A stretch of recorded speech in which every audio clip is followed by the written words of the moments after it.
विजयगढ़ का राजमहल एक ऐसी जगह है जहां रात के अंधेरे में दीवारें काली हो जाती हैं, खिड़कियां आंखों की तरह घूरती हैं और हवा में रोने की आवाजें गूंजती हैं। करीब 100 साल से ये महल एक श्राप के साए में खड़ा है। कहते हैं जो महल के अंदर गया वो वापस नहीं लौटा, या लौटा तो वैसा नहीं रहा। ये कहानी शुरू होती है राजा विक्रम सिंह के अहंकार से। वो एक शक्तिशाली राजा था, लेकिन अमरता की चाह में अंधा हो गया था। जब महल की नींव रखी जा रही थी तो एक साधु ने उसे चेतावनी दी थी, राजा, महल की नींव गलत बलि पर रखी गई है। अगर सच बाहर आया तो पूरा वंश मिट जाएगा। लेकिन राजा ने साधु की बात नहीं मानी। उल्टे उसने साधु को ही मरवा दिया, क्योंकि सच ये था कि नींव में 7 बच्चों की बलि दी गई थी, अमरता के लिए। साधु की मौत के बाद अजीब घटनाएं शुरू हुईं। पहले रानी माधवी की मौत हुई। कहते हैं उसने आईने में एक बिना आंखों वाली औरत को देखा था और फिर वो चीखती हुई मर गई। एक के बाद एक पूरा राज परिवार मरता गया। राजा विक्रम सिंह पागल हो गया और अंत में वो भी मर गया। सरकार ने महल को सील कर दिया, लेकिन आत्माएं कभी सील नहीं होती। आज के समय में आर्यन नाम का एक इतिहास का छात्र इस महल के बारे में रिसर्च करने आया। गांव वालों ने उसे समझाया, बाबू, सूरज ढलने के बाद मत जाना। लेकिन आर्यन को भूतों पर यकीन नहीं था। वो सिर्फ इतिहास जानना चाहता था। रात के समय जब आर्यन महल में घुसा तो हवा में एक अजीब सी ठंडक थी। दीवारों पर पुराने चित्र लटक रहे थे और हर कदम पर फर्श की आवाज गूंज रही थी।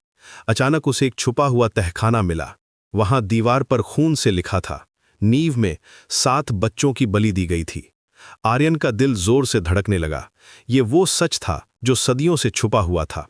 तभी अचानक एक आवाज गूंजी, सच जानना है तो कीमत चुकानी होगी।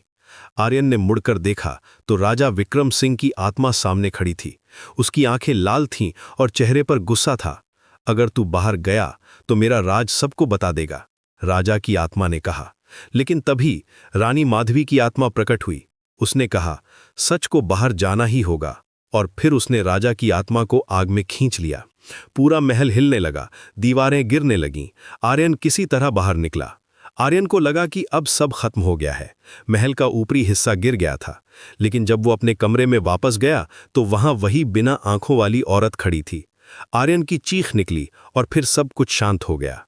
अगली सुबह आर्यन गायब था। उसके कमरे की दीवार पर लिखा था, राज बाहर गया लेकिन आत्माएं नहीं, राजमहल अभी भी जिंदा है। और सबसे नीचे एक वाक्य था, सच हर किसी के लिए नहीं होता। विजयगढ़ का राजमहल आज भी वहीं खड़ा है। कुछ लोग कहते हैं कि रात के समय वहां से अभी भी रोने की आवाजें आती हैं। और जो लोग वहां जाने की हिम्मत करते हैं वो कभी वापस नहीं लौटते, क्योंकि कुछ राज इतने गहरे होते हैं कि वो सदियों तक जीवित रहते हैं, और कुछ आत्माएं इतनी मजबूत होती हैं कि वो कभी शांत नहीं होती। ये कहानी हमें सिखाती है कि अहंकार और गलत काम का नतीजा कितना भयानक हो सकता है। राजा विक्रम सिंह ने अमरता के लिए निर्दोष बच्चों की बलि दी और उसका परिणाम आज तक भुगत रहा है। सच कितना भी छुपाया जाए वो एक दिन बाहर आ ही जाता है। लेकिन कभी-कभी सच जानने की कीमत जिंदगी से भी ज्यादा होती है।